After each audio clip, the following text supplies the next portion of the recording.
Hello, everybody. Welcome to another Comic Boom Comic Source collaboration. It's your DC Spotlight for the first week of April 2025, April 2nd. 10 books to talk about. Being that there's 10, we'll probably, just kind of cover them all, even though, going over our top five before we started recording, they're pretty similar. They only differ by one book, but we'll give talk to all the books because I thought it was a pretty strong week overall. Maybe only one that was a little on the weaker side.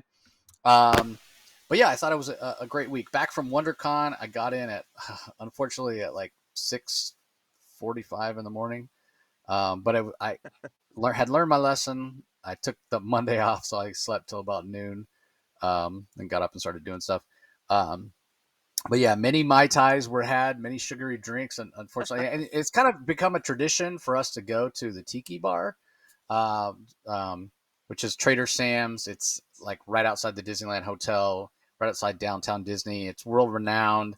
You can buy these really sugary drinks, which they're tasty, but man, if you drink a lot of sugar, for those that partake in alcohol, that's where you end up with the headaches the next day, the kind of the hangover. And if you go too crazy, that's what you're chucking up in the middle of the night. But a lot of times people will buy the souvenir mugs that they come in. And they're sort of expensive. They're like $40 or $50. The bigger ones are like $70. I've done that in the past. Didn't do it this time, but it was it was a lot of fun. But yeah, it was like a lot of sugar, a lot of sugary drinks.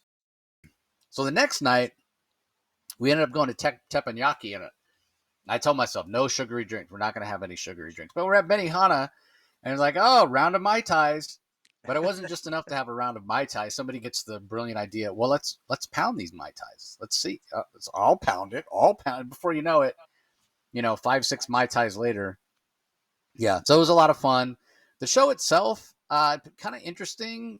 It was less well attended than I've seen at WonderCon in many years. But I can kind of understand that because there's no publishers there anymore. The Hollywood studios don't come anymore. And prior to COVID, kind of sad. Prior to 2020, that show was really on the rise. Like you had all kinds of television stuff. Like I did Lost in Space press rooms there, series of unfortunate events. Wonder Woman movie had a big presence there, press room. The first Shazam movie. So it was really up and coming. A lot of retailers, crowded.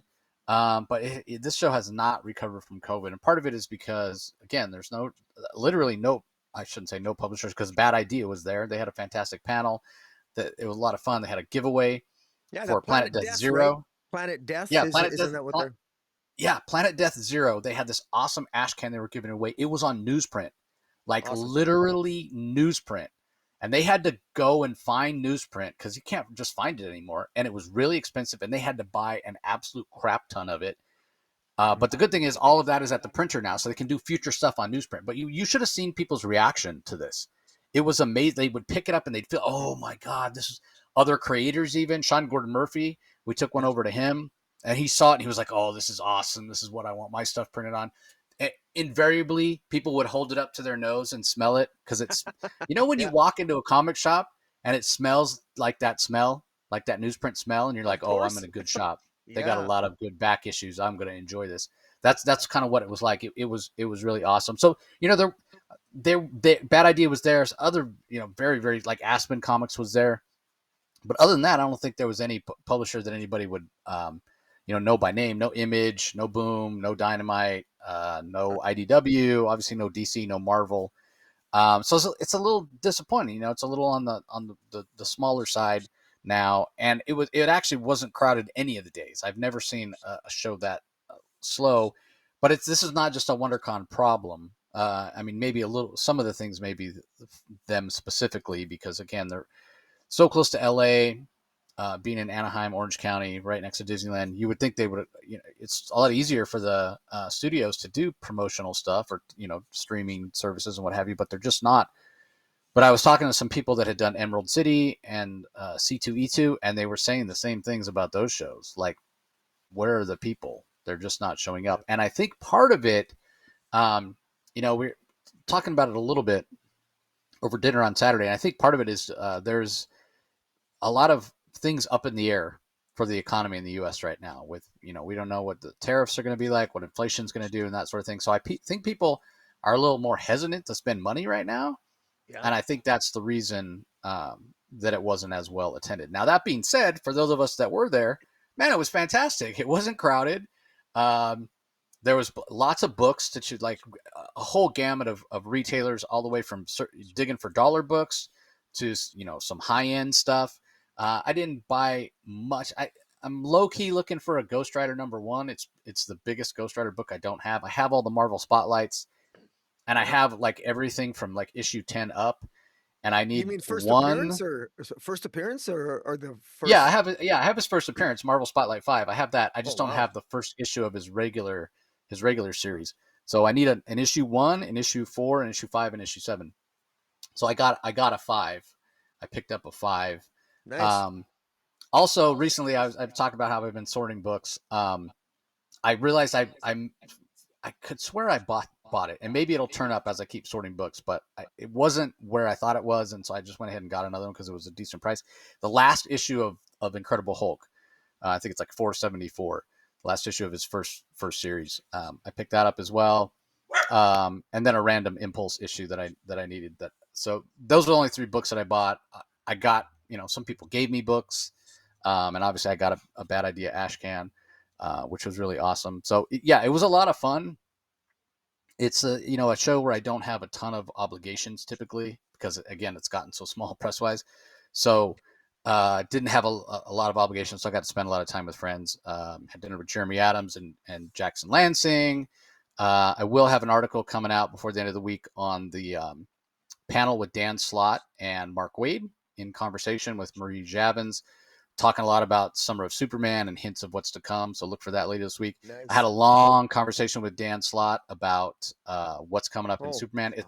It was all off the record. I can't I That's awesome. can't say anything. You I can't can't say say anything. Oh anything. no. We'll have to talk I can't. after then. Yeah, I can't say anything. But let me just tell you guys, like what he has coming up in Superman Unlimited. Oh, it's gonna be so good. It's gonna be so good. And it's really interesting because in talking to Dan Slott about Superman, it felt a little bit like talking to Mark Waid about Superman. Now, Dan doesn't have, and Dan will be the first to say this, he doesn't have anywhere near the knowledge of Superman's history that Mark Waid has. But I'm Yep. just talking about in terms of sensibility and how they see the character. Okay. Um, and yeah, it's very very similar. So it was great. That was I'd met Dan Slott a couple times before, but never had a chance to really kind of sit down and chat with him. Um, and so that was a lot of fun as well. So yeah, I mean, it was a good show. Um, Great to hang out with friends and see some people. I can't think other than spending some time with Dan, who again I had met but never had really spent much time with. I don't think I met any other creators for the first time. It was kind of a bunch of people that I knew already. I did talk to Mark Waid for a while. Mhm. Obviously, Jeremy and I went to dinner and what have you. So yeah, it was a really good time. Fair enough. Uh, so anyway, other than that article coming up, we should have some other interviews coming up really soon as well. So be on the lookout for that. Don't forget, if you're listening to audio only, everybody, I want to remind you that we do this spotlight every week on Rocky's channel, Comic Space Boom! Exclamation point on YouTube. You go there, like, comment, subscribe, ring that notification bell so you know when new content comes out. And then our indie spotlight that comes out every week over on the Comic Source YouTube channel. Again, like, comment, subscribe, ring the notification bell. Or if you are checking us out on Rocky's channel, don't forget that all the content comes out audio only as well on the Comic Source YouTube, on the Comic Source podcast feed, where you can subscribe on whatever platform you listen to your podcast, whatever app works for you. Just do a search for the Comic Source; it'll come up. So anyway, enough of that. Rocky, the week I mentioned, I thought it was a pretty strong week for DC overall. What were your impressions? Yeah, I thought it was too. I did. I just again, this is there were some that it's funny. It was an easy top 5 for me, and we agreed even on our top 4. Uh, but which is surprising. We don't always are that much in sync, but we are this week. But despite sort of like our respective top 4 at least being easy to decide for us, it was still a pretty good week. I mean, to me, my ranks from 5 to 10. I'm not they could have, I could have changed the numbers up. They were still pretty entertaining. So I continue to be happy with the direction of DC overall, notwithstanding a couple rants here and there. But I mean, hey, come on. I can't possibly like every comic, right? But it's so some weeks it gets pretty close, which impresses the hell out of me for DC. Yeah, by the way, that's one of the things Jeremy mentioned. He's like, I love when Wonder Woman comes out. I love watching the show when Wonder Woman comes out because Rocky's gonna give a rant and you're gonna call him out on it, and he's like, you guys get all heated. He's like, I love it. It's so fun. Yeah, So he gets a real kick out of that. So yeah, anyway, we're gonna kick it off with probably the biggest anticipated book for this week. Not saying it's going to be the biggest selling book of the week, but all these absolute titles have done really, really well. They've been received really well, and we're getting a new absolute number one this week from writer Al Ewing. The art and the colors are by Janoy Lindsay, letters by Lucas Gattoni. So it's episode 1, The Black Hand. Again, Al Ewing, he can tend to do some things that are sort of, outside the box. And to a man, every creator I know that's read this or had a chance to read it or hear Al talk about it, it's like, oh, that's a sort of different. That's a different take on the whole idea of Green Lantern, but it's really freaking cool. I mean, when you think about Al Ewing, it's like, well, look what he did on Incredible Hulk, or with Immortal Hulk or what have you. And yeah, so, in a way, with Green Lantern being one of my favorite, probably my second favorite DC character after Superman. Probably goes like Superman, Green Lantern, Vigilante, and then Flash maybe. Um, but I was a little worried. I'm like, oh man, well, how's he gonna screw up Green Lantern? What horror bent is he gonna give us? And we start off with kind of this mysterious situation with Hal Jordan. He's walking down the road. He gets pulled over, or he's not. He's walking, so he doesn't get pulled over, but a sheriff stops him and says, hey, you walking out here in the heat, like what's going on? And he notices Hal's got his hand in his pocket. It's like, what do you have there? Do you have a weapon? Like what's going on? And Hal's, clearly nervous. Something's just happened to him. He's sweating. He doesn't look normal. So you can't really blame the cop um, for being worried, and he's like, yeah. show me your hand. And Hal's like, not following orders or what have you. So the cop pulls out his gun, and Hal, is sort of forced to take his hand out of the pocket, and he's very reluctant to do so. And then the next thing we know, the cop's gone. Clearly, something happened. There's like some blood and whatever, and it's a bit of a mystery. But he continues his walk. He ends up at a diner, and it's sort of the same situation. While he's in the diner, drinking some water, and he's sweating and he's nervous, and you can tell there's something wrong. And then all of a sudden, there's a news emergency broadcast on the TV. This giant construct kind of landed. You can see it there on YouTube if you're watching us. Landed in this town, little tiny town in California called Evergreen, and people are trying to understand what's going on. And then all of a sudden, the news broadcast gets cut off, and the news anchor says we're not allowed to show any images, have an update soon, or what have you. And Hal's like losing it, and again is sort of forced to take his hand out of his pocket by all the people that are in the diner. And when he takes his hand out of his pocket, I did say this episode is called The Black Hand, and Black Hand is traditional Green Lantern villain. Well, it's Hal Jordan that has the Black Hand. And when I saw that, I was like, what? Al Ewing, how dare you? You turned my Green Lantern into the Black Hand, into the villain? What are you doing? I mean, we see on various covers because Joe Mullen shows up in this issue. They mention Guy Gardner. He's apparently the sheriff of Evergreen. John Stewart is there as well. It does appear that Joe is going to be the Green Lantern, but then you make Hal Jordan the villain, and you can Well, we see don't there know he's a villain. He seems to be reluctant. He doesn't like the well, Black Hand. no, 100%, Right. he's reluctant, Yeah. but I mean, it does seem like he's infected, and this stuff's Yeah. gonna take him over. Um, and I'm not saying this to be like, oh, I don't like it or what have you. Like, what a bold choice! What a bold choice to take Hal Jordan who in my mind is the most iconic of the Green Lanterns, and he's the one that I enjoy the most. And reluctant or not, turn him into the antagonist. Let's say, won't necessarily call him a villain or the bad guy, but man, poor Hal. I wasn't expecting this at all. Really intriguing. When we get a chance to look or see Abin Sur, he's very different. He's like giant alien looking. Clearly not necessarily on the side of angels here, like the classic Abin Sur that we're used to. So yeah, I say all that to say I expected it to be sort of out there, but out there in a different way than Martian Manhunter. I've talked about how different Martian Manhunter is. We covered that one last week from writer Dennis Camp. That's just out there in an esoteric or almost an abstract way, and that's kind of what I've come to expect from Dennis Camp. With Al Ewing, I'm expecting it to feel a little more traditional in terms of it's a superhero comic, but I'm also expecting some horror aspects of it. And then I'm just expecting it at some points to just get really weird and sort of philosophical. And like all those expectations were met in this first issue. Like I'm excited. Um, the art was okay. I think the strongest part of the art is actually the colors. Again, Janoy Lindsay's coloring themselves here, and I thought the color work was really, really great.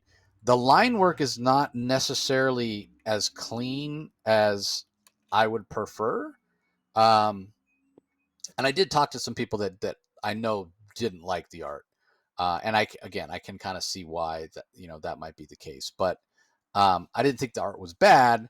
I didn't think it was as strong as it could be.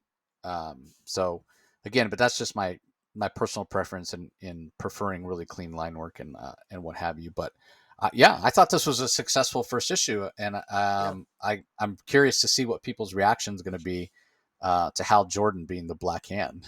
So, Yeah. yeah, really, really interesting, especially with the upcoming show, right? Live action show Yeah. with Lanterns. Yeah. yeah, Kyle. I think Kyle Kyle Chandler is Chandler. playing Yeah. Hal Jordan. Yeah, Yeah, so for sure. Yeah. interesting that typically in the past when things like that line up, DC would be like, no, no, you can't. We can't make him the bad guy if he's going to be the good guy uh, in the upcoming television show. That was confuse people. Not again to your point. We don't even know if he's a bad guy. Maybe next issue they manage to remove the infection from him. I mean, who knows? We don't know. But yeah, a little surprising, but in a good way. Because that's not to say that Hal is not being heroic here. I mean, he talks at one point while he's in the diner. He says, "It's taking everything in my, that I have, all the courage that I have, all the willpower that I have to keep this thing from lashing out." So, he is struggling to keep it under control. So Yeah. yeah, we'll see what happens in the upcoming second issue, and I'm really looking forward to it. So, anyway, what are your thoughts on this, Rocky? I really like the character work. I like the fact that Joe Mullein, John Stewart, Guy Gardner, Hal Jordan, they're friends. They're friends, and they you get the impression they grew up around Evergreen, and so we don't know necessarily the full extent of their relationships. Although we know Joe Mullein and Guy Gardner were actually married and that they're separated. And Guy Gardner has some resentment because she sort of left the department and he stayed in Evergreen to be sheriff. So already we got hints of what some of the character work is, which is intriguing enough. So already I like the fact that we've got some established functional and dysfunctional relationships already between characters that we know, or at least we know their mainstream counterparts, but we know their core characteristics. But now that they have different kinds of relationships in this absolute universe, it's kind of cool. I like the fact the Black Hand thing with Hal Jordan is an absolute that really threw me. I thought that was really excellent. And the fact that Hal Jordan's willpower doesn't seem to be able to prevent the Black Hand from actually killing people. There are people in the diner that are killed. Joe shows up at the end saying, what happened to you? We have hints. We don't know what happened specifically, but when they met Abin Sur, obviously Abin Sur had something to do with that giant Green Lantern symbol flopping on Evergreen, and he seems to be a not the Abin that we're accustomed to seeing, certainly in the mainstream universe. What's going on? Why did the black? This is clearly this Green Lantern power is very different than perhaps how we conceive of Green Lanterns in the mainstream universe. It's very. I got a Twilight Zone feel of it, and that's what I really like. I genuinely have a sense of the unknown as to where this is going, and I really like it. I kept, I imagine Rod Sterling at the beginning narrating this, and anyways, I really like this, and I just have to say, just as a compliment to DC in general, I had a preconception about what I thought the Absolute Universe would be, and I think at least for some of us, if we're honest with ourselves, I think all of us had our own preconceptions, and it's really grown on me because if I'd have known in advance that these takes would be this different, I probably would have been initially disappointed. But I find myself excited now. And I find myself even being, I can flat out say, I was wrong. I'm glad they're doing it this way. I'm glad it feels different. I'm enjoying it more. I'll even say the same about Absolute Wonder Woman. And that this is the way comics should be. You know, subverting my expectations in all the right ways, making me realize, you know what, this is actually pretty damn exciting and pretty interesting stuff. I don't want the same Green Lantern universe. I don't want the same Absolute Martian Manhunter or the identical Absolute Wonder Woman or Superman or Batman. And good news is we're getting something demonstrably different for the most part on all of them. And yeah, I'm in for the ride. And this definitely gets a recommend. And this is certainly in my top five this week. Yeah, it ranks in my top three. It's top three for both of us. So yeah, I mean, everybody's going to be picking this up for the most part. If you're a DC fan, I think everybody, all DC fans are picking up all Absolute titles right now. Um, and yeah, to your point, it's a different universe. People want to dip in and see what it's going to be like, and so yeah, well worth and well deserving of a top three ranking from both of us. Uh, Next up, also in our in your top. Um, for me, it comes in at number 9, and again, it's not because it's not good. It just speaks to this kind of the strength of the books this week. But it's Batgirl, issue number 6 from writer Tate Brombal, Takeshi Miyazawa on art, Mike Spicer on colors, and Tom Napolitano on letters. So, give us your thoughts. Well, Tate Brommel he continues to impress me just because this feels like a spiritual sequel to The Destruction's Daughter. I've said this before from going back 20, 25 years back to whatever, sorry, 20 years back to 2006, I think it is, for the original Batgirl series. And this just, it, I'm really enjoying this. And Cassandra, it deals with Cassandra, her relationship with her mother, Lady Shiva. It deals with the family tensions that she has. She's the Bat family is what embraced her, but she also has she's got a darkness in her too, Cassandra, and that is basically comes a lot from her mother, Lady Shiva. Lady Shiva has said to Cassandra more than once in this series. She said that when you were born, you took all the softness from me, and Lady Shiva has always been sort of hardened in that respect. And basically, we have a huge revelation in this issue, and that is to say that the sort of the main villains here, it ends up that Lady Shiva is responsible for for this basically this tribe that basically they were they they were basically hidden. They hid themselves away from the rest of the world. They were originally confronted by Ra's al Ghul, but then they defeated Ra's al Ghul. They went into hiding. Lady Shiva found them, stole some blue poppies from them, and then attacked them. Lady Shiva, there was a time in Lady Shiva's life that she still hasn't really come to terms with, where she wanted to be best of the best. And in Lady Shiva's travels around the world to push herself to be the best of the best, and always the idea of always learning to better herself, and then whatever if she learns from whatever masters she learns from them, and then ends up killing them. She learns from the best and then becomes the best. And she did the same thing, but with this literally this entire tribe of people, which is this tribe of I don't I apologize that their name eludes me at the moment. Um, in any event, it's unimportant for the purposes of this. Let's just say that Lady Shiva she's uh, sh Lady Shiva, she says, she goes, "I am who I am," and Cassandra just can't believe how, I mother, why do you have to be this way? Once again, you've all this pain and suffering all comes back to you, all the choices you've made in your life, and Lady Shiva is aware of that. And at the end, Cassandra is willing to give her life in order to save her mother, even at the end. But of course, Lady Shiva won't allow that to happen. There's really good character moments here. I don't want to spend too much time on it because there's, other than to say to thank Tate Brombal again, because I really like this. I'm loving this Batgirl series. I really also like the variant cover this week with Lady Shiva and Cassandra on it. I think it's a very nice cover B, and yeah, I thought it was really well done.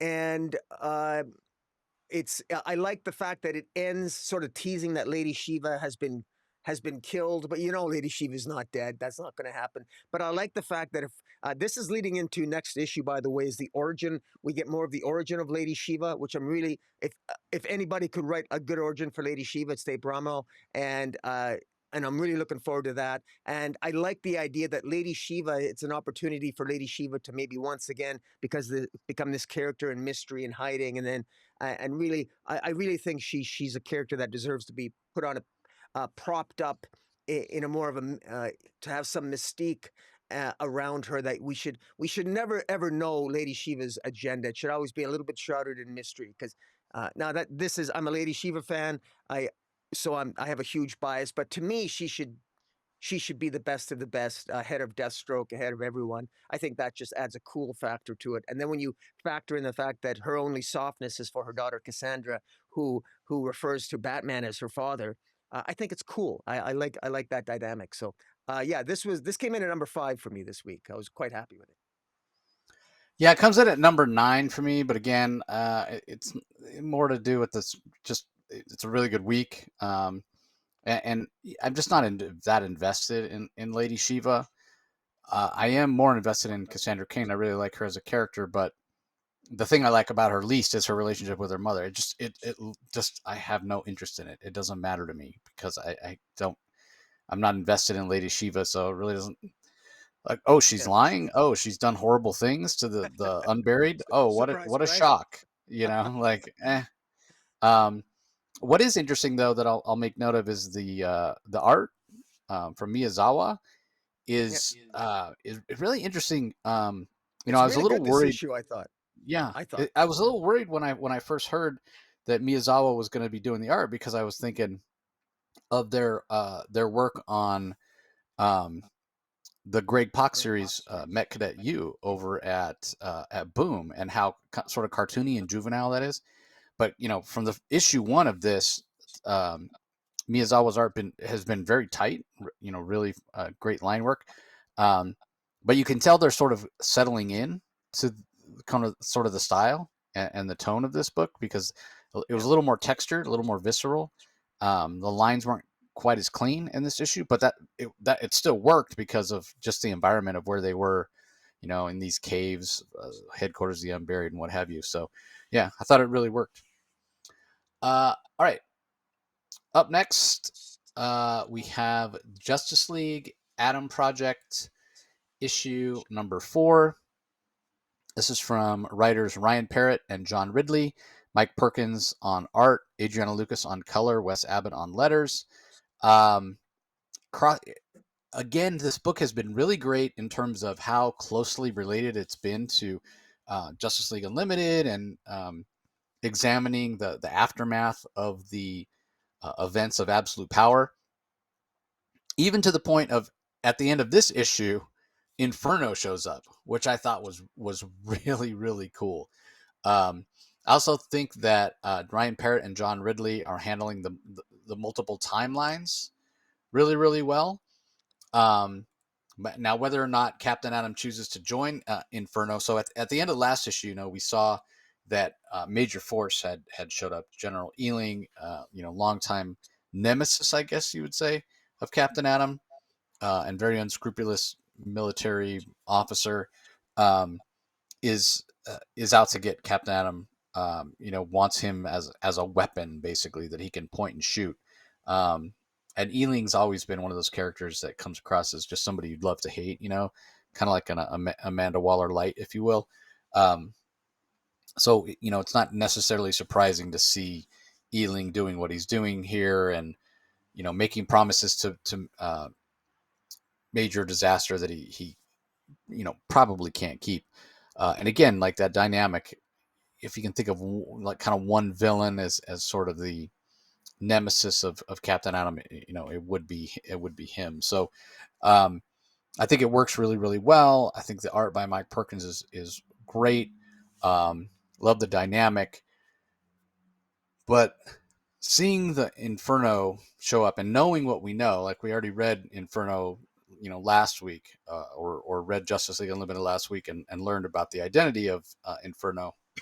But here, they don't actually know. They don't realize that it's um, members of the Legion of Doom from the past. So I like that dynamic. Who I have no idea if Captain Atom is going to go with them or not. But getting the sort of the explanation of what's going on with Captain Atom's powers, feels like a turning point in the series. We get a little bit of sort of a scientific jargon, and we get sort of the explanation of how it went from us seeing earlier in the series that they were almost onto a cure for Captain Atom, because again, when the series started, he didn't have his powers at all, and now he's but we knew in the future he was going to be wildly powerful. It's like, well, how do you get from point A to point B? And discovering that and seeing how he takes out what I say major. I think I was saying Major Disaster, Major Force, right? Um, is his nemesis, not Major Disaster. But yeah, seeing how he takes out Major Force um, is really fantastic. Again, the color work. I, I'm just a big fan of Captain Atom, and I like to see him in this environment as opposed to him coming across as very bland, which he does at times, or them using him as a villain, and he's sort of lost the plot, like in the recent Jenny Sparks series. Um, and so, yeah, I'm hoping what I really hope is that when the series is all said and done, that it sells well enough that Captain Atom can get a solo series again, and I'd love to see that written by Ryan Parrott. I think he would be a good choice for that. Um, but we'll have to wait and see. So this one's a bit of a transitional issue. A lot of the action coming from the fight between Captain Atom and Major Force, but there's definitely a lot here in terms of explanation for how Captain Atom got his powers back, what his powers are now, because they're a little different. He's kind of been uh, dialed up to 11 in a lot of ways, um, but just providing context to not only the future storyline that it's already been hinted at in the first issue when he was kind of Nathaniel Adams or Captain Atom was sort of on the run, but also the potential for more Captain Atom stories in the future and what it means. I mean, at one point when Captain Atom kind of learns what his new abilities are, um, he says to the Atoms, "Well, oh, now I really could go toe to toe with Superman," and this really should be. I mean, he should be even beyond Superman. If we're talking about Captain Atom as Doctor Manhattan level abilities, he should definitely be able to. He should be able to take out Superman. I mean, if Doctor Manhattan sort of waved his hand and just loosened the molecular bonds of the molecules that make up Superman's body, and Superman started to drift apart, I don't think anybody would bat an eye. But if Captain Atom did that, people would be like, "What? No, he's not that powerful." But yeah, he is. Doctor Manhattan is based on Captain Atom. Um, all that matters is Yeah. who's writing and how it needs to serve the story. So anyway, I think Captain Atom's an underrated character, and this shows the potential that he has. I think Parrot and Ridley are doing a fantastic job, and Mike Perkins and Mike Spicer on the art likewise. So anyway, what were your thoughts on this one, Rocky? Adriana Lucas on the colors does Oh, a Adriana really, Lucas, yeah, yeah. yeah, she I'm does a so really used to great it job. being Mike's. Yeah, so used to being Yeah, Mike Spicer when Mike Perkins does the art. Yeah, my yeah, but apologies. Adriana Lucas is a pretty good collaborator with Mike Perkins too on the art. Oh It's yeah, it's really good. 100%. Yeah. The art just popped off the page. Particularly highlight here just to I won't. I just a quick add to what your comments. for this issue, the highlight to me was Captain Atom actually being able to strip Major Force of his powers, to take the power away from him. Literally, I mean, made him into. I mean, Major Force is such a narcissist, pig-headed, frankly, killer, that, and for him to be stripped of that, it's actually, it was really good to see. I was glad to see that. I've always hated Major Force, going right back to the time where he shoved Alex in the refrigerator in Green Lantern 72, which gave rise to the whole woman in refrigerator controversy and what have you. But I thought this was very well done, and again, with Inferno showing up at the end there, that's really cool. That's a really nice tie-in to, because these are one of those issues, along with the Question series, all along the Watchtower, and along with Challenges of the Unknown, and along with this series. They're not absolutely essential reading for diehard DC fans, uh, but it's nice to be rewarded with a tie-in here, and with Inferno showing up, knowing that what we know because of last week's revelation of Inferno being, you know, Legion of Doom from the past. That's pretty cool. It's pretty cool. And what does Inferno know? What does Inferno know about Captain Atom? And Captain Atom, bear in mind what the Atom said in this issue. Ryan Troy said that he can upset the balance of power for amongst metahumans. That's what Captain Atom can do. He can take away powers and arguably even give them. Can you imagine the Legion of Doom having control over Captain Atom? This is pretty big ticket stuff going on here, quite frankly. So it's just something to keep in mind for those listening who probably have been avoiding this series and skipping this on the time jumps when Jason and I review it. I mean, yeah, you might want to check this issue out, because something pretty big's happening there. Yeah, fantastic issue. Comes in at number 7 for me this week. So, all right, up next we have Resurrection Man Quantum Karma, number 1 from writer RamV, Anand RK, and Jackson Geis.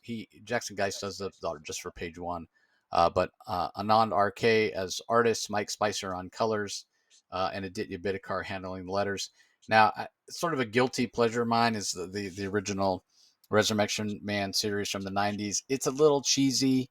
DNA, Dan Abnett, and Andy Lanning are the big writers or big names that you would associate um, with Resurrection Man. And the New 52 series took it a little bit more seriously in a way, like added a little more. And now it's like RamV has extrapolated that out to the sort of the next logical step, which, big fan of Ram and what he does and how thoughtful he is. And this is a fan favorite character for him. And, I encourage everybody to go and listen to my interview I did with him about this series a few weeks back. We couldn't get into spoilers, obviously, because it was before final order cutoff and we wanted people to experience for themselves. Well, now it's out there. And I can tell you that it's quite a masterpiece, and it's multi-layered. So for those not familiar, Resurrection Man, when he dies, he can't be killed. Basically, he resurrects. He comes back, and based on how he died, is how he gains powers. So if he's, let's say, killed in a fire, when he comes back, he will have fire-based powers.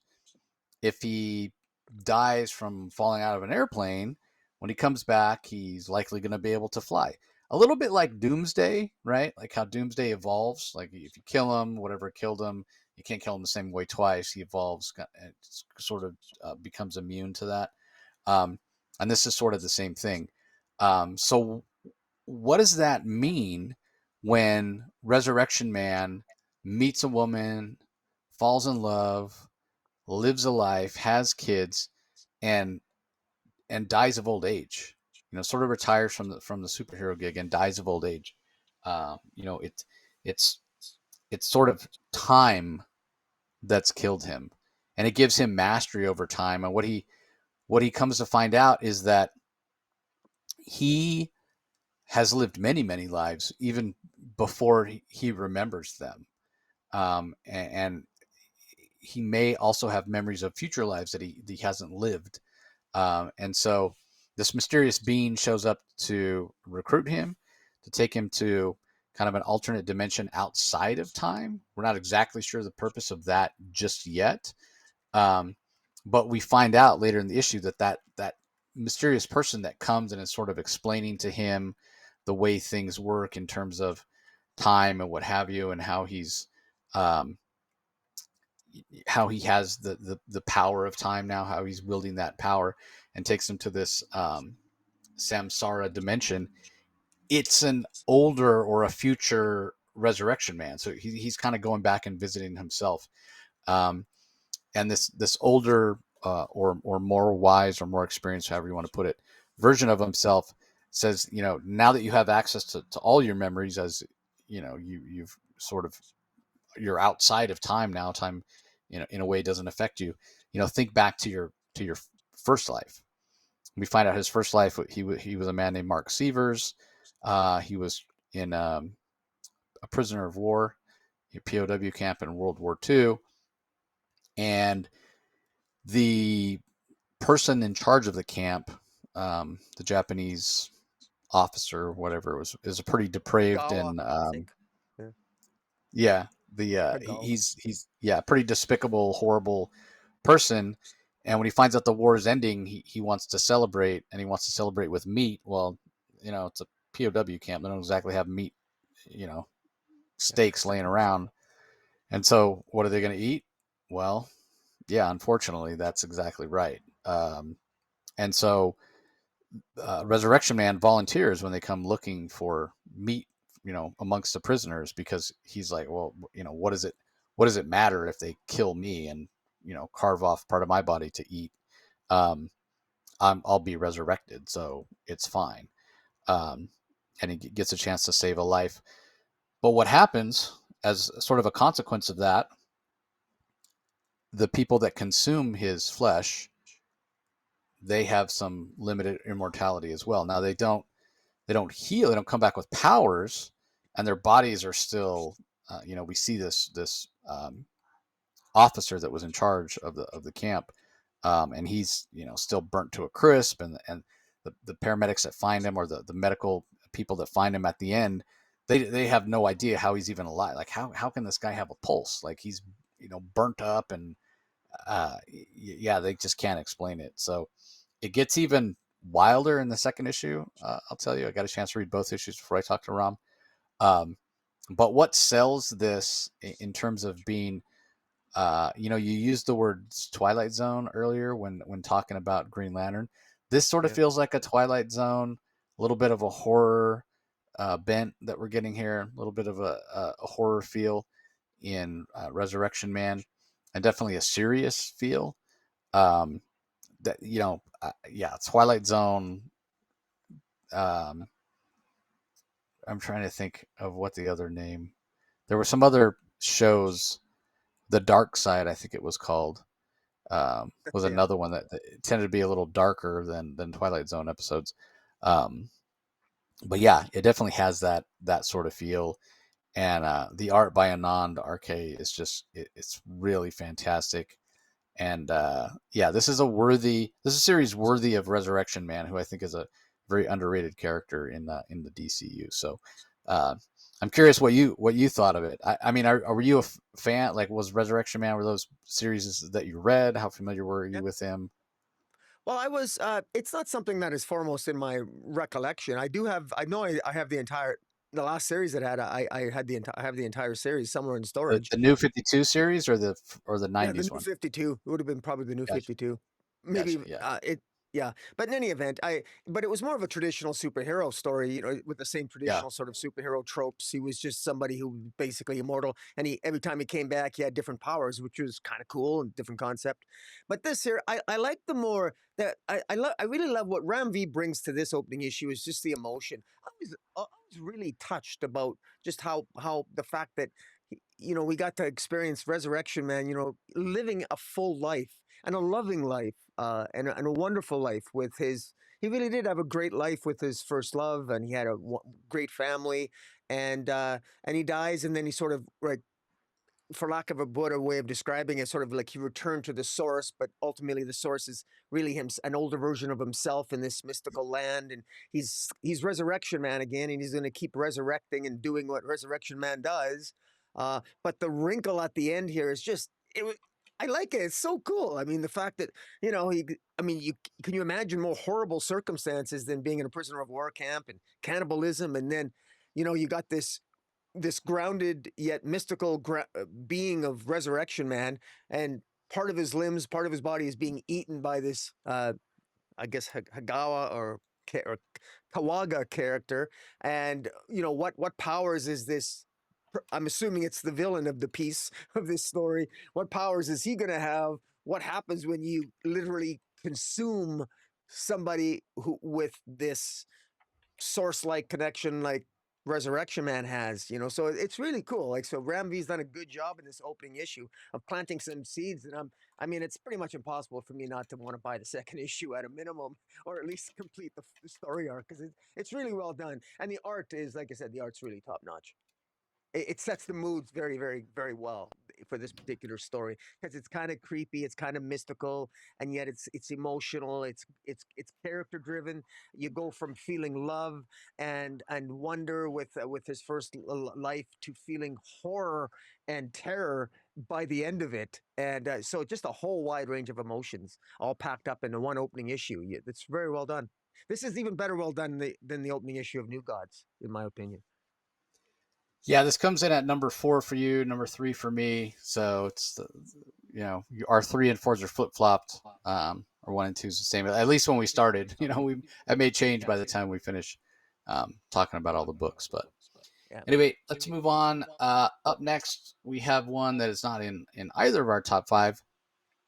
It's Poison Ivy number 32 from writer G. Willow Wilson. Art by Brian Level in this issue. Arif Prianto on colors. Letters by Hassan Otsman Elhau. It's still very, very good. Poison Ivy is sort of embracing her role as this diplomat between the gray and the green and trying to broker peace. We also see her show more maybe care for Janet from HR than we ever had. I mean, we know they're friends. We know they've been intimate at one point, but in this issue, we see a little bit more of Poison Ivy's feelings and how much she values her relationship with Janet when Janet is injured, and she kind of goes out of her way to make sure that Janet's going to survive. So I thought that was pretty interesting. So this one's a little bit of a transitional issue in terms of just sort of putting the pieces in place to see what Ivy's going to do in her role as an ambassador. It doesn't really necessarily. I mean, they do manage to vanquish the monster from Marshville, I guess we'll call him. But in terms of moving anything else forward, it really doesn't do that. This is really more about relationship with Janet from HR for Poison Ivy, and how Poison Ivy sees herself, and kind of what her power levels are, and that sort of thing. So it's a very sort of character centric story in a lot of ways. At various times we've had all sorts of supporting characters show up, and we do still see Peter Undine in this one, in addition to Janet from HR. But this is so clearly Poison Ivy's book, and it's about her role. And I've said before what a fantastic job I think G. Willow Wilson is doing. She's elevating the character, and it's really interesting to see. I mean, I can't believe that Poison Ivy has a book that's gone on 32 issues and is still selling well. And I'm more invested in the character and interested in the character than I ever have been. So G. Willow Wilson deserves a lot of credit for weaving such a fantastic story here. So what are your thoughts on it?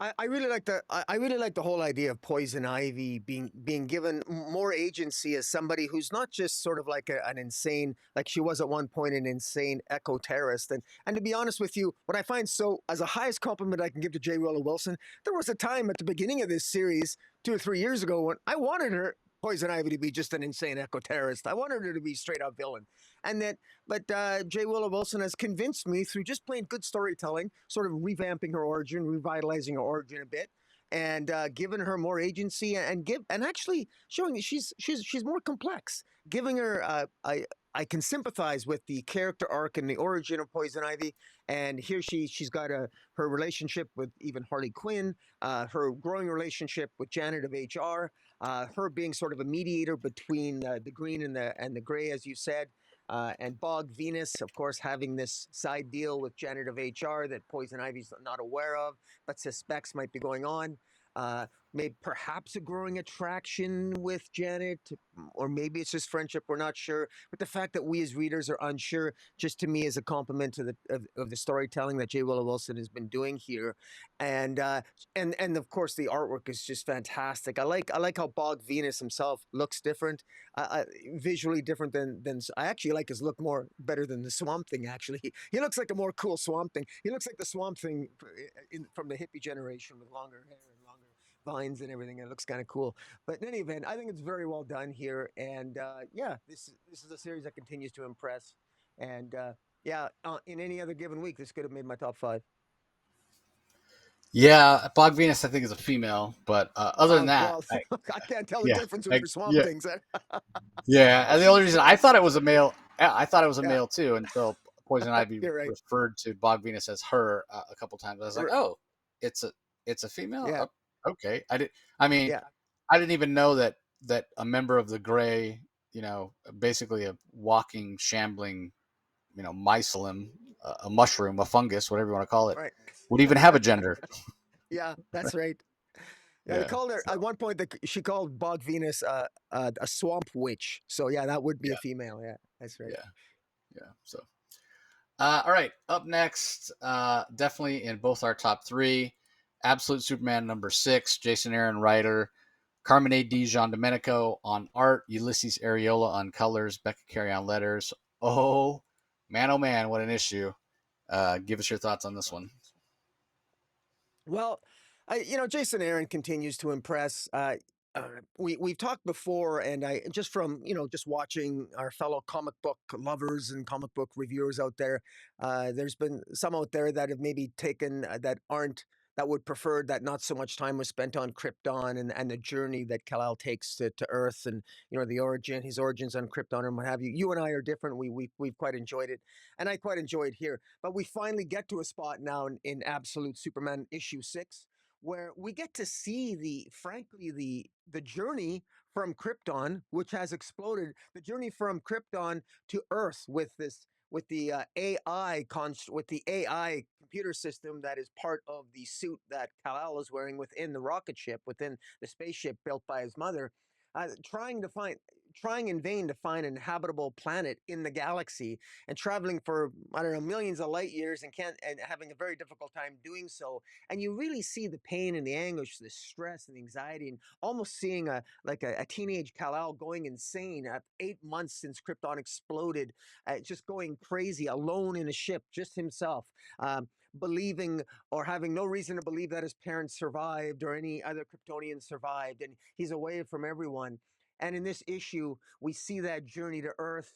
We get to meet Jonathan and Martha Kent. We get they own a farm in Kansas. They run a farm. It's patrolled by It's pretty much most of the land has already been bought by the Lazarus Corporation. Unbeknownst to them, they have reason to believe that they talk of conspiracy theories of drones controlling the weather.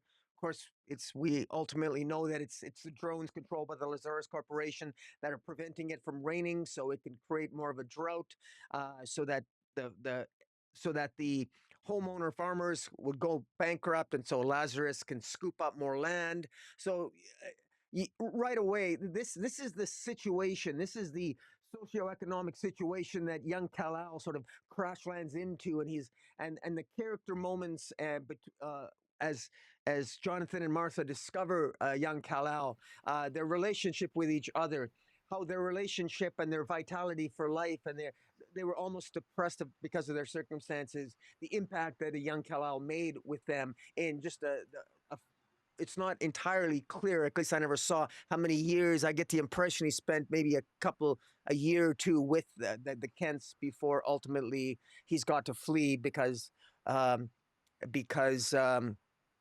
ultimately Lazarus, the forces of Lazarus finds out where he is, and he ends up fleeing. And so many great, there's so many great moments here that I just I really felt the pain of Kal-El as he struggles to fit in. And when he first gets to Earth, his suit doesn't function because of the explosion, because he crash landed in the Kansas field. The explosion incapacitated his suit, his Saul suit, and so Saul never came online until many months later. So there was literally a language barrier between Cal and Jonathan and Martha at first. But yet they had this unspoken language. They seemed to have a bond with each other. Cal did his best to, you know, he was very good at fixing farm equipment, farm machinery. So he fit right in on the farm. And because Jason Aaron has taken the time to tell that story from issue 1, we know that we already see the similarities between the type of work and the type. You can see the similarities between Earth and the Krypton, or those aspects of Krypton that Cal loved. And so it really works just with the visuals, and it's reinforced, of course, from the dialogue as well. Very well done. And again, I just this is something. At some point, Saul even ultimately Lazarus discovers where they're at because the drones are destroyed. Saul ends up discovering that there are indeed drones preventing it from raining. He incapacitates those things and causes it to rain, and that unfortunately brings Lazarus to them.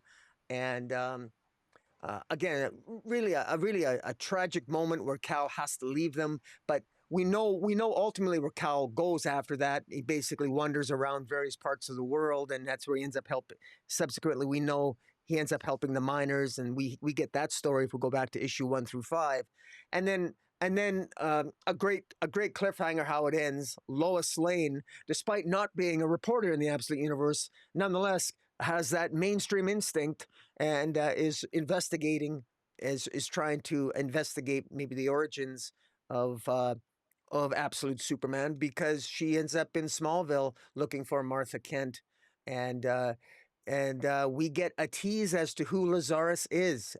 Who is this main villain? None other than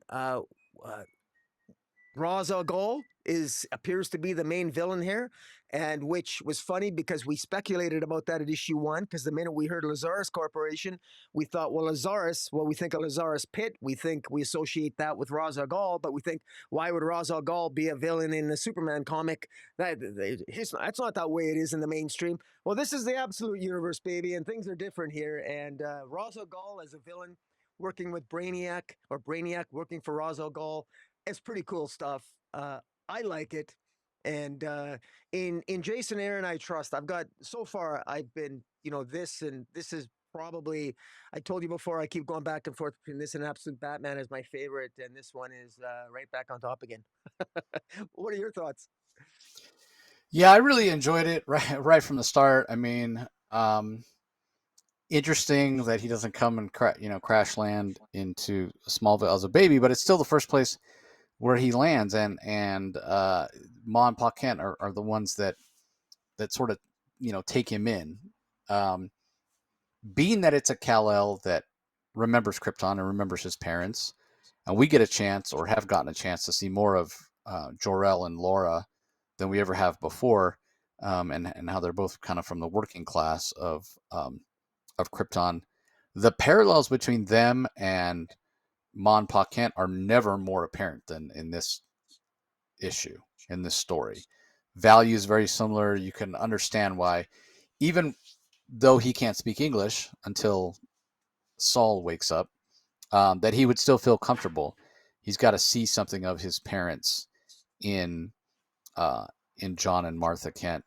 Also, when Lazarus shows up and he's forced to flee, they he's ready to, and willing to fight, and they're Ma and Pa Kent are the ones that are worried for his safety, and beg him to leave to save himself, and he does so. But it's such a heartbreaking scene, and it's done very, very well by Dijon Domenico, written very emotionally from Jason Aaron, with this idea of him. It basically says something to the effect that how tragic it is that he found some place that reminded him of his home, which he lost. And he comes to the realization when the forces of the Lazarus Corporation show up that this world is doomed as well, and he's not going to be able to save it, and how much that hurts him. So that really informs who this version of Superman is, in terms of this is a young man who is going to do everything in his power to make sure that this world that he finds himself on has its best chance for survival. And that starts with inspiring the people, right? Because in his mind, part of what doomed Krypton was the fact, the separation, the fact that everybody wasn't working together, that there were that those in power were imposing their will on those below them. Um, that's the life that he led. That's the life that his parents led. So um, he's going to take the events of this, with Mom Pa Kent being hauled off as terrorists and what have you. He's going to blame himself for that. There's going to be a little bit of guilt there, which is interesting. Again, it's a darker take on who Kal-El is. And speaking of dark, the first few pages here, he's traveling through space. It's been 8 days. It's been 8 weeks. It's been 8 months, and they haven't found anything remotely resembling an inhabitable planet. And he's ready to give up. He's ready to commit suicide. He tells Saul to let him out, and Saul's like, "You'll die." And he's like, "Yeah, we did our best, but it's been 8 months. We haven't been able to find a planet." So that's interesting as well. That because that's not very hopeful, right? So it's almost like, being that he's so young and he's coming from such tragedy, that he needs to sort of learn hope, if you will. Yeah. So as opposed to his crest being a symbol of hope, and the House of El being having power and being respected or what have you, he's on the other end of the spectrum. So I think that's just brilliantly done. Did you notice that? Did you notice that when he said that he asked Saul to drop him off in front of that big yellow sun? Just drop me off. And I Yeah. thought to myself, if Saul actually would kick him out, he wouldn't die, because the yellow sun No. would power Yeah. him up. Like, he'd probably realize, what the hell? Anyways. Well, I don't know. It does seem to take a while. I mean, when he finally does crash on Earth, he's in a lot of pain because the cells are charging up, for the first time. He's in bed, in like the Kent's attic for days, if not weeks, while his body's learning to process the solar radiation. At one point, he opens his eyes and destroys part of the house with his heat vision. And when he finally does wake up for good, he takes out the whole side of the house because he goes off running. So yeah, definitely coming to terms with his abilities and learning how to use them. And interesting that this is coming out now, because one of the things that was teased at WonderCon, and again, this will be talked about in an article out later this week, is when Mark Waid comes back to Action Comics in a few months, he's going to be telling a Superboy story, with gorgeous art from Skylar Patridge. And when I say a Superboy story, like the first Superboy story, this is Superman, this is Superboy learning how to use his powers. They didn't exactly have a lot of money growing up.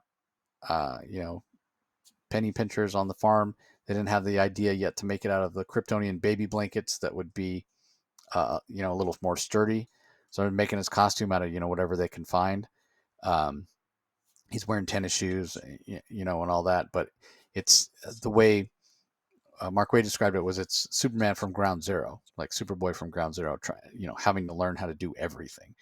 And even to the point of realizing he needs a secret identity. So that's interesting, because this is a Superman that's in a very similar place in this issue, where he's just gotten his powers. He's just figuring out how he's going to use them. And yeah, I think that's interesting, because it'll be very much a one-on-one comparison. And the other thing that really makes this work is, again, the Dijon Domenico art is gorgeous, color work fantastic. So yeah, goes without saying that this was easily in my top 3 this week.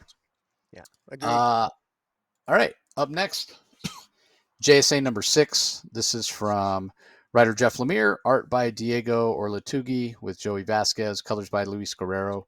letters by Steve Wands. This actually comes in at number 10 for me. Again, it's still entertaining. I think the Diego art is really dynamic.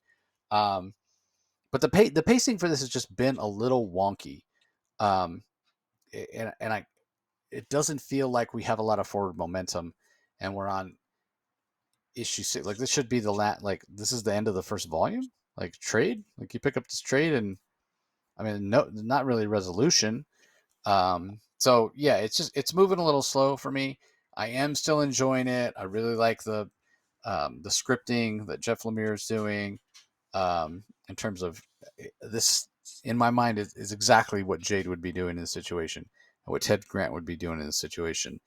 Um, so I really think he has a great understanding of the characters.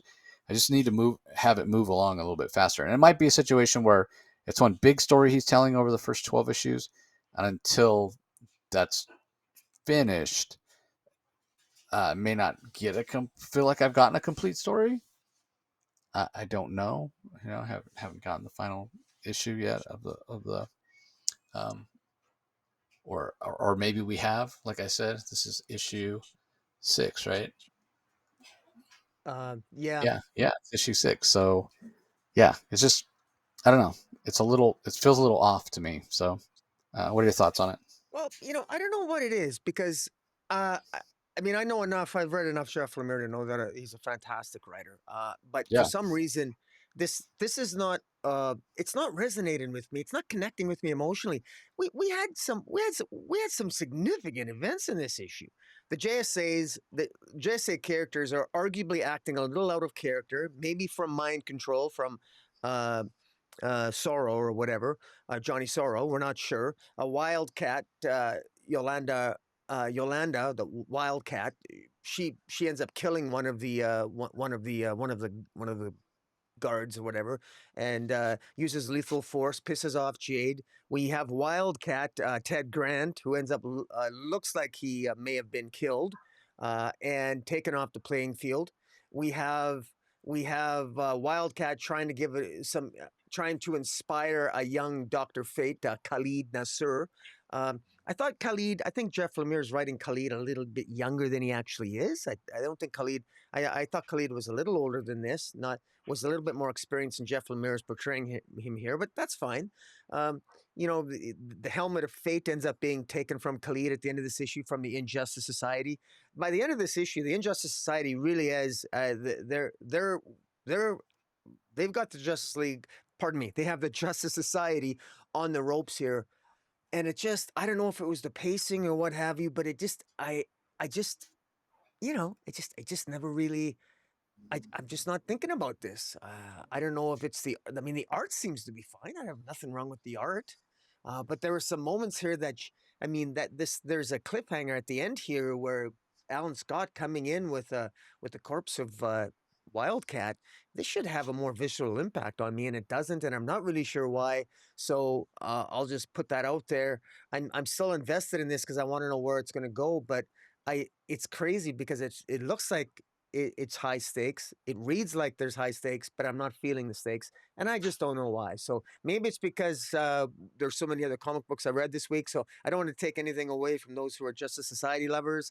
I'm one of them. I'm a JSA lover, but I'm not really feeling this, quite frankly. But we'll see. Hopefully, it'll the resolution of this arc. I mean, this is part 6, so hopefully, I mean, there's going to be another arc. It'll probably be another 6 issues as the Justice Society comes back and defeats the Injustice Society. Hopefully, it'll pick up some steam. We'll see. yeah. I almost feel like maybe the problem is there's too many characters. Yeah. That it loses Yeah, I something. don't know. But yeah, I can't. Yeah, I can't really put my finger on it either. So anyway, let's move on. Up next, we have Birds of Prey number 20 from writer Kelly Thompson. Sami Basri on art. Vicente Fuentes handles the inks. Adriana Lucas on colors. Clayton Cowell on letters. This comes in at number 5 for me. I don't think it made your top 10, top 5, but I really feel like Kelly Thompson has found her footing with the series. I just absolutely love the characterization and the voice that she writes these characters with. I just think that she really has an understanding of who they are. The banter back and forth really really works for me.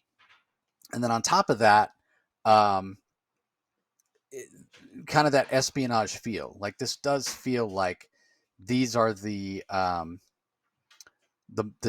birds of prey members that I know, that I remember, that I'm invested in. So um, I really really like that. I really really enjoy that. So um, I thought the art was great as well from Sami Basri. Basically, in this issue, it starts off, we don't know why or how, but the Birds of Prey are investigating um, kind of a crime scene. Batman's there as well because the crime scene is in Gotham. So to no surprise, Batman is involved in it, and he takes a step back and says, "Hey, you guys got this. Let me know if you need help." And there's so many clues at the crime scene, so many clues at the crime scene that they're not even sure, um, like which lead to follow, if you will. And the thinking being, well, it's probably a situation where some of these clues that they're giving us uh, are just a Planted. distraction, kind of Yeah. a red Yeah. herring, or just to throw us off because there's so much information about about and so many clues that they can't all possibly be relevant. Is kind of the take on it, which is kind of interesting.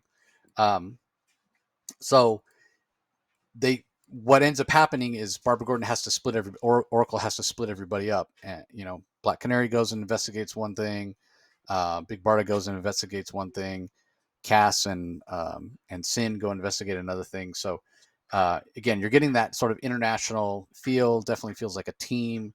They're all off kind of doing their own thing, investigating and trying to find answers.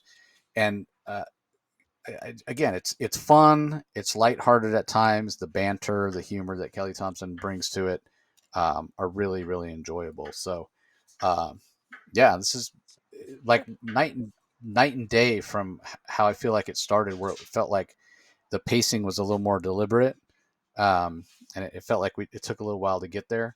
Um, but yeah, the series has been really good for the last few months. So anything to add, Rocky? Yeah, I like the scene here. I like the setup. It's Kelly Thompson. It continues to get better. Sam Basri's art's really good. I like how each individual. There's a great scene that I think it's one of those things that we take for granted, but it's a scene where all the birds are standing beside each other, and they all have their own unique look, and they're different heights. They're not standing directly beside each other, but they're different distances from the reader on the page. It's just very well done, and they're all attractive. They're all in shape. They're a hell of a good team, and yeah, they're investigating the theft of some military equipment. It ends up being a military uh, camouflage tech, and I like the plotting here. I like Kelly Thompson's plotting better this issue. Sometimes what she comes up with plot wise seems a little bit. Sometimes I kind of like going, a little wonky, but uh, this one seems straightforward enough. I like how she takes how Nightshade takes Big Barda off the playing field. Because how the hell do you? I mean, if you're Nightshade, if you're your average supervillain, and how the hell do you take Big Barda off the playing field? Well, shoot her into space. Who knew? And it seems to be quite effective. And it ends on a hell of a cliffhanger. What's happened to Big Barda? We're not sure, but she's probably injured enough that she's off the playing field.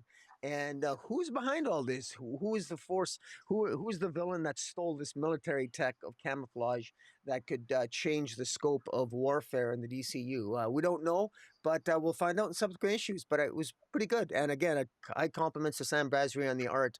I like the color. I like the colors pop this issue. How many times have we said the more muted colors that Jordi Belair experimented with?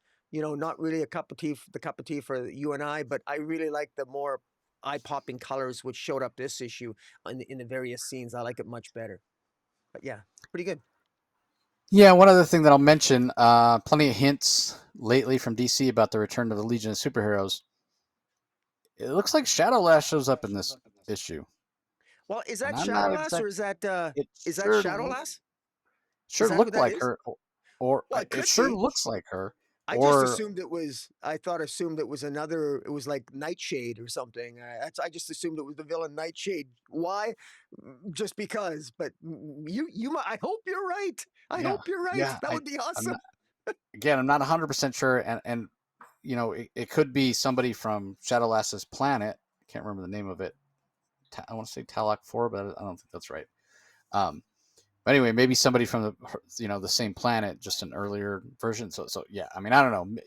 Clearly, there's a mystery there that the Birds of Prey will have to solve, and I trust that they'll Yeah. be able to solve it. See, So I'm glad you said that. I'm looking for a Legionnaire flight ring on if that is Shadowlass, but there's not enough detail on her fingers to see if there's a Legionnaire ring on there. But yeah, guess hard to we'll have to see. wait and see.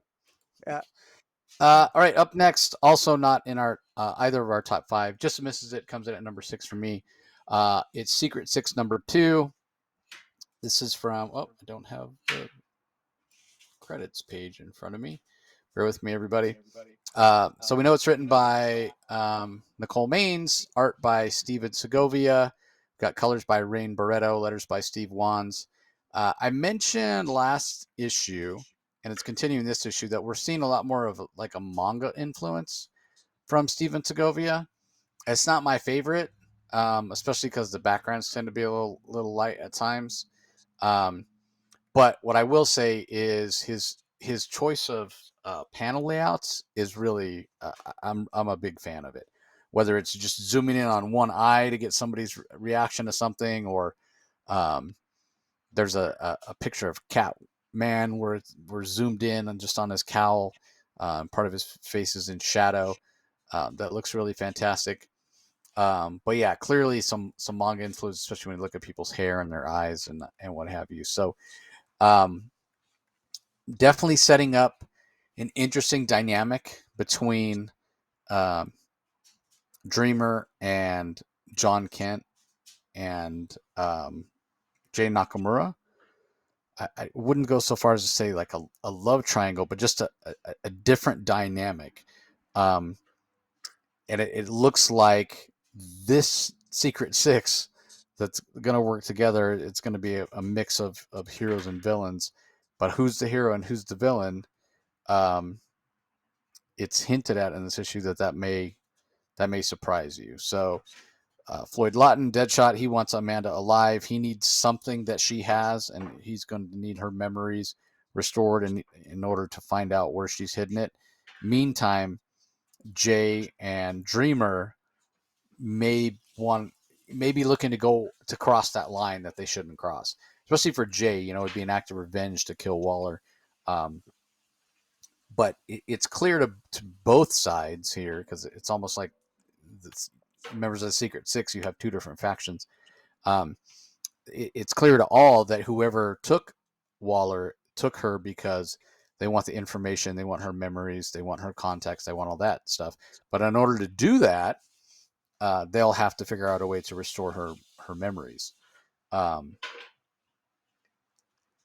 and obviously, Deadshot, he wants her memories restored, but he needs it done in such a way that he can get the information he needs without Waller being out there in the world. He doesn't want that. And then on the other hand, you have um, Jay and Dreamer that want Amanda killed before her memories can be restored, because they don't want those memories and the information and her contacts and everything she's built up over her despicable career falling in the hands of somebody else who would misuse that data. So you got Deadshot and John Kent on one side that want to keep Amanda Waller alive, and you got Jay. Seemingly, you have Jay and Dreamer on the other side that want her dead. And it's not like they're talking either, right? Like Jay's relationship with Superman or with John Kent is very strained right now. Dreamer knows she can't even admit to Superman that or to John Kent that she would consider killing somebody. So the stakes are ramping up big time. Um, and with the Segovia art, which most of the time is really fantastic, it's only when we see when he draws young faces, especially, that manga influence kind of takes over. Um, but I'm nitpicking. Overall, this is a really great comic. Um, so again, it just missed my top 5 coming in at issue 6. What do you think of it? Well, I would add that there is it clearly this is spelling out that there was clearly some kind of relationship between Deadshot and Catman. Catman and Deadshot are sort of like, you know, Catman is teasing, or Deadshot is teasing Catman that, you know, you miss me. And clearly they must have had a fling or some sort of uh, interaction of an intimate nature at some point in the past that was very clearly hinted at. Catman or Deadshot is clearly taking shots at uh, teasing shots at Catman, and Catman doesn't appear to be enjoying it. So something's going on there. And Nicole Maines did sort of hint at that in an interview. So I'm not, and to be honest with you, I'm trying to, like, I have the full Gail Simone Secret Six run, and I can't remember, I think this is new. I can't remember for the life of me if Deadshot and Catman, if that was ever talked about in the past, or if it was. I just can't remember. Maybe if some people in the chat can know, they can leave a comment, but I'm going to have to Google that because, but anyways, it's interesting. And the banter kind of, it's fun and it works. And Nicole Maines has fun with it. And it might ruffle some feathers, just like the Alan Scott thing. I don't know, in certain quarters, but I think it works. I enjoyed, I thought the dialogue worked really well. Um, I think Nicole Maines, she knows these characters very well. um, I'm really curious to see uh, Amanda Waller. What's going to end up with Amanda Waller? Is she going to remember everything? Is she not? What's ultimately her fate? Is she going to become? Is she going to come back stronger than ever? Amanda Waller. I'm like you. I prefer if she stayed off the playing field for a while. Because I'm not a huge fan. I think we were wallered out for the longest time. Enough with the wall already. But in any event, Nicole Maines is doing a pretty. She's done good character work here. And any nitpicks I have on the story have nothing to do with Nicole Maines, quite frankly. It has to do with the characters that I just have some strong opinions on. But she's doing a really good job with the character work here, and the art's pretty good too. I actually don't mind the manga influence. It's actually it's very stylistic, and I think it works for the story that's being told. Yeah, I just want to give a shout out to Nicole as well. Suicide Squad Dream Team by Nicole Maines, Eddie Barrows, Eber for Jose Luis, Adriana Di Benedetto, Adriana Lucas, Becca Carey. Nominated for Outstanding Comic Book at the GLAAD Awards, and she won. And she was up against some Awesome. really, real. Yeah. She was up against Alan Scott Green Lantern by Tim Sheridan, Wow. Good for her. Avengers Academy, Captain Marvel by Alyssa Wong, Nice House by the Sea from Tynan, Nyx Yeah. by Jackson Lansing, Colin Kelly, Oddly Pedestrian Life of Christopher Chaos, Poison Ivy, Spectrograph from James Tynan and Christian Ward. I mean, all of those are deserving. They're all fantastic series. But for somebody as new as Nicole to win, I mean, she was not expecting. So supposedly, I mean, I don't follow the GLAAD Awards, closely or what have you, but I saw Tim Sheridan this weekend. Supposedly, he was the odds. Like a lot of people thought he was going to win for Alan Scott Green Lantern, which that would have been no surprise either, right? That's an amazing series. I think again, it's not just it's a comic, so the art matters, and that Suicide Squad Dream Team with Eddie Barrows on art. Just the art was fantastic in that series, so I think that probably helped. But anyway, on to the final book that we're going to talk about in detail.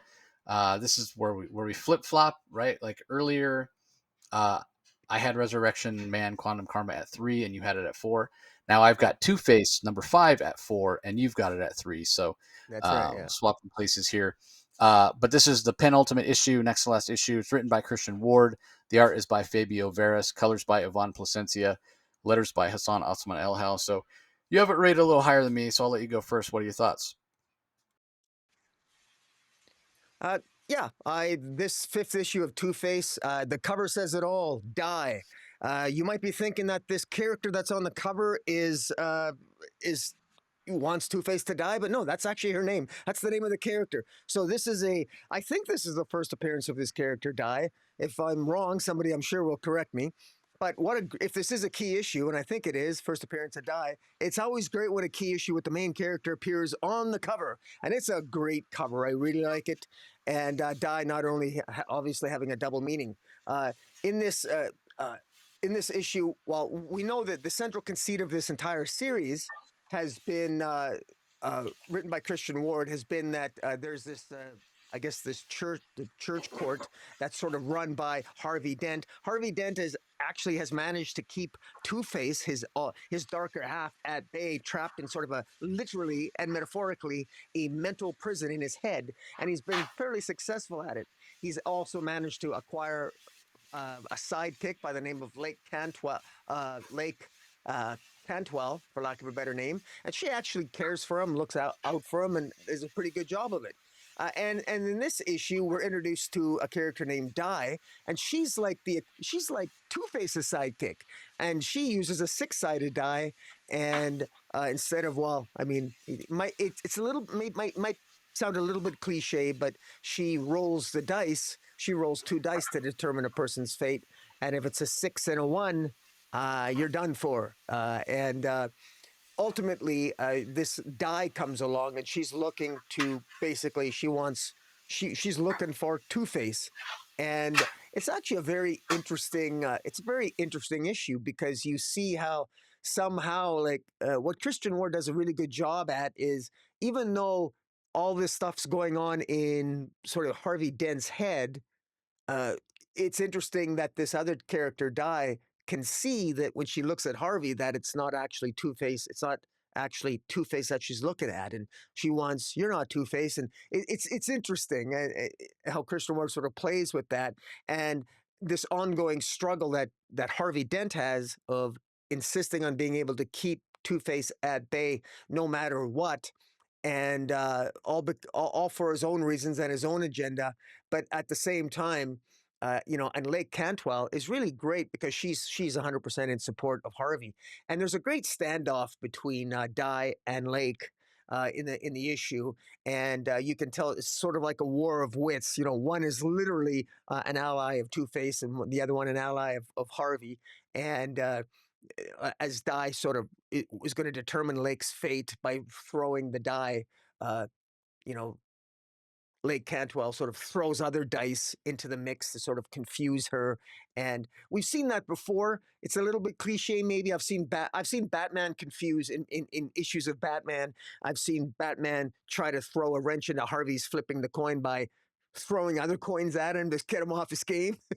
In this case, Lake does that to Die here, and in any event, Harvey ends up showing up and saving Lake's life, and ultimately, at the end, we have Harvey approaching Batman with a plan, and we don't know what that is. But next issue is going to be called Closing Arguments, in keeping with the fact that Harvey, throughout this series, has been literally sort of creating a court in the church court, so to speak. Has been sort of playing the role of prosecuting attorney of various members of the underworld, and some members of Batman's rogues gallery. So I thought this was in keeping with all the issues leading up to it. I think it's very well done. I wish this series, frankly, was getting more attention. I think it deserves more attention. I think more people should be talking about it. Because I think this really sort of, I think it's additive to the Harvey Dent Two-Face dichotomy. But then I don't pretend to be an expert on. I have not read every single Two-Face story that there ever was. So maybe in some people's minds, this isn't maybe a fresh enough take, but it sure feels fresh to me. And I think Christian Ward has done an excellent job here. And for somebody who's I'm more familiar with as an artist, as a writer here, I think he's done a pretty good job with it as well. So what are your thoughts? Yeah, I mean, I agree. This idea that Two-Face has been a part of Harvey all along, and it was, the acid that was thrown in his face that kind of brought him to the surface is really interesting. Die as a sidekick for Two-Face, really interesting, very original character in so many ways. And so playing with that dynamic has really been really interesting. I'm like, we know certain books got canceled, right? Like 3 of them, like Shazam, and not that I ever want a book to get canceled, but I'm not going to miss Shazam. Power Girl, on the other hand, Leah Williams, we both talked about it last week, how it's been steadily getting better, and it seems like the wrong time to cancel it, because it does seem like it's finding its footing, especially with the David Baldeón art. So I'm a little sad to see that one go. I am very sad to see this go. I'm very sad to see this Two-Face series go from Christian Ward, because I feel like, much like Poison Ivy from G. Willow Wilson is getting me more invested in Poison Ivy as a character than I ever have been. Mm. This series is doing the same thing for Two-Face because it's brilliantly done, and Christian Ward has not had enough time to really explore Two-Face. Now, he did kind of know. I think he found out probably around issue 4 that he was only going to get a couple more issues. So hopefully he's going to be able to give us a satisfying conclusion. I think he's a talented enough writer to do that. As much as he's mostly known for his art at this point, like you mentioned, and he's a brilliant artist. But God, there's so much potential here with the White Church and with Dye and with Lake Cantwell and with Two-Face himself. I think the art is fantastic. It very much suits the tone of the story. I'm a sucker for a procedural, for a legal procedural, which Christian Ward hasn't really been able to do much of that. Like, I loved when Charles Soule was writing Daredevil, because we'd get the courtroom scenes and everything was kind of accurate because Charles is a lawyer himself. So I was really looking forward to the series, and I think it really hit the ground running and has been really fantastic. But unfortunately, I think just not enough people talking about it, not enough people reading it. And, kind of similar to Poison Ivy in a lot of ways, where she was a little bit of a one-note character, very, very two-dimensional, not fully realized. I think a lot of people are probably the same thing. Oh, we've read the Two-Face story before, right? He's going to go around flipping that coin and deciding, do I do bad things? Do I not do bad things? Do I shoot this guy? Do I not shoot this guy? There he is, flipping his coin. And yeah, I've read that story, but there's nothing new here. That's people's probably their assumption, and that hasn't been the case. Like, this is so layered and so interesting, and I wanted to keep going so badly. So it's just unfortunate that Christian Ward is not getting a chance to really get a little bit of a longer runway to tell the full story that he wanted to tell. So anyway, I'm sure I'll talk to him about it at some point next time I see him or what have you. Because when I talked to him at New York Comic Con last year, before the first issue had come out, he was so excited for the series, and he talked to me about a lot of the plans that he had. And so yeah, it's unfortunate that it's not getting its chance to really fulfill its potential, I guess is how we'll put it. So anyway, that does it for the individual books that we're going to talk about this week. There is one other original title, I guess we'd say. It's not a facsimile or whatever. Teen Titans Go has its second issue this week. And then as far as trades, the number of trades that are coming out this week, we've got Batman Offworld from Jason Aaron, art by Doug Monkey, which is fantastic. That's got 2 different covers, one regular cover and then a direct market cover, which really it wasn't enough to do the monthlies with variant covers. Now we're doing trades with variant covers. So ridiculous. Also, the from the DC Vault, Death in the Family, Robin Lives is getting a trade. That's the one by J.M. DeMatteis with art by Rick Leonardi, that basically, if Jason Todd had not been killed by the Joker, this is what would have happened, what have you. Batman Gotham by Gaslight, the Kryptonian Age, is getting a hardcover. Very deserving of a hardcover. Can't wait till we get the second half of that story later this year. That's Andy Diggle, and really fantastic art in that one from Leandro Fernandez. So definitely recommend checking that out. We also have a DC's Finest Peacemaker volume, which now, if you're a fan of Peacemaker, the James Gunn version of Peacemaker, this probably don't go picking this up thinking that you're getting John Cena Peacemaker. This is the original Peacemaker that showed up all the way back in 1966 in Fighting 5, 40 and 41. And then he had his own series in 67 for 5 issues. And that stuff all came out from Charlton. And then he didn't show back up until I think he's in Crisis on Infinite Earths in 86 after DC had bought the Charlton characters. But, very, very sporadic appearances in DC until 89. He got his own miniseries for 4 issues. He was in Checkmate for a number of issues in the 90s, and then he was on the Suicide Squad for 3 issues. He's in Vigilante for a few issues. That's where he's really whacked out and crazy. And so this is a lot of material, but again, it's not the funny, over the top John Cena version of the character. So just be warned that's the case. But it's 640 pages for $40. If you're a big Peacemaker fan, you've never read that and you're interested in it, might be worth your time to go and check it out. Also, Gotham City Year One trade paperback from writer Tom King with art by Phil Hester. Highest possible recommendation for that. That is a absolutely fantastic series. Yeah, excellent, really good. Yeah, not really any Batman in there. Slim Bradley's kind of the protagonist. You will see some familiar faces, but really kind of explaining how Gotham City went from this sort of clean, bright Art Deco type city. I think like the way Metropolis looks in Superman Adventures, the animated series, to the Gotham City we know with the seedy underworld and that sort of thing. We also have an Absolute Batman um, 0 year hardcover. So I want to be I want to be clear about this, right? Because people hear, oh wait, Absolute Batman, like Scott Snyder's Absolute Batman. No, not absolute. Not this is the 0 year story that Snyder and Greg Capullo did in their Batman run in 2011.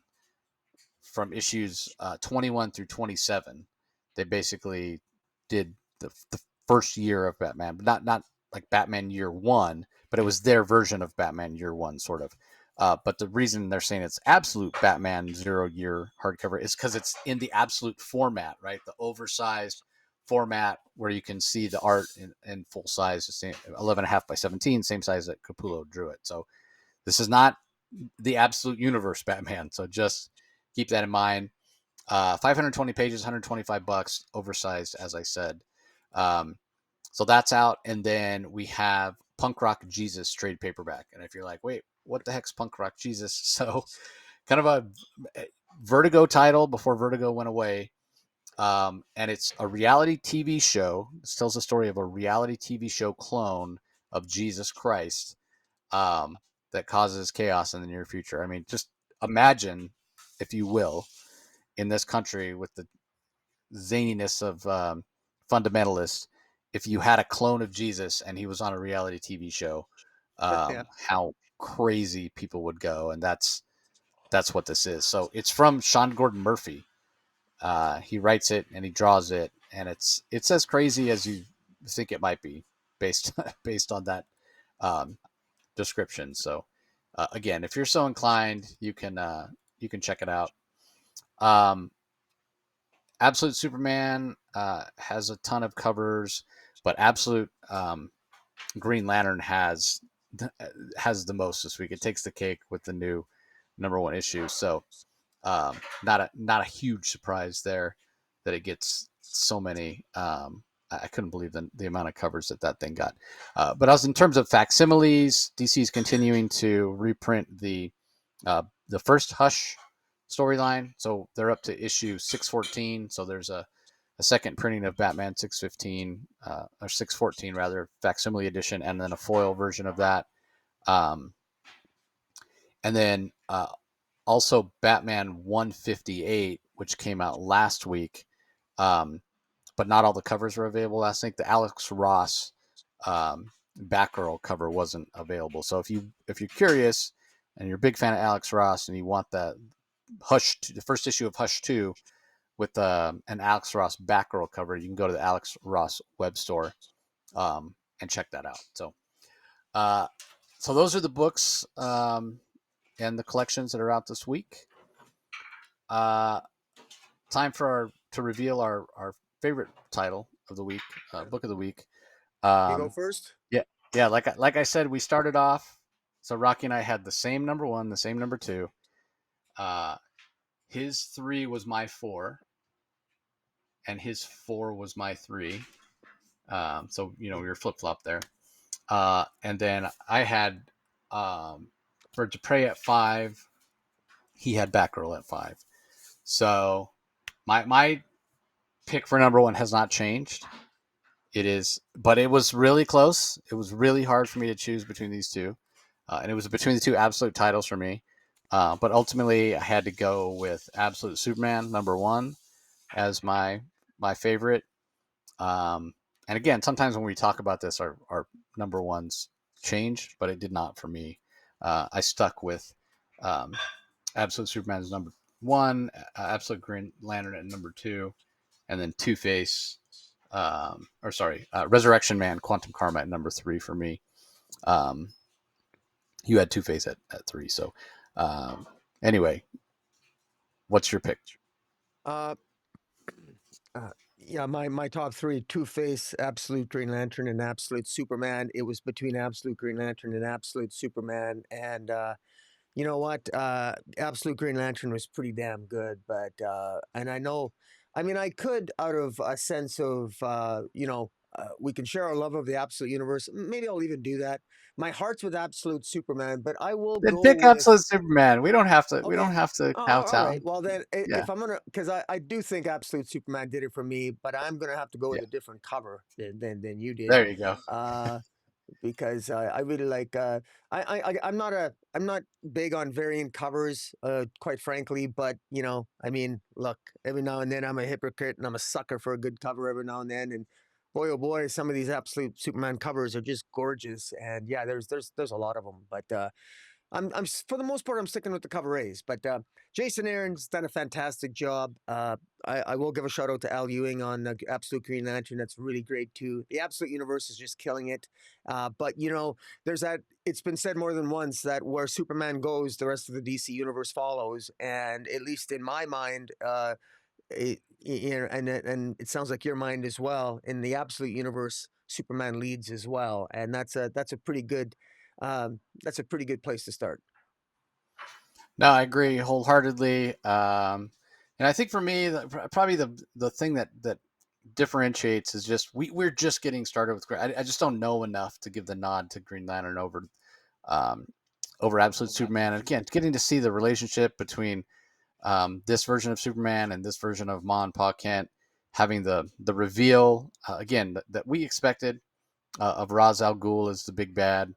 Um, the tenaciousness of Lois Lane, like just everything's firing on all cylinders. I loved Soul and kind of getting to see a little bit more of his personality. So yeah, absolutely fantastic, great pick. So that's gonna do it, everybody. We appreciate you joining us as always. Don't forget, everything is available on the Comic Source podcast feed. Just go to whatever app or platform you prefer to get your podcast on. Do a search and subscribe. Otherwise, you can show up every week on Rocky's YouTube channel, Comic Space Boom ! To see our smiling faces and this gorgeous art. And then don't forget to join us over on the Comic Source YouTube channel for the Indie Spotlight every week as well, where we chat about some of the independent books that we've had a chance to read. So that's going to do it for this episode. We appreciate you joining us always, and we'll talk to you next time. Catch you later.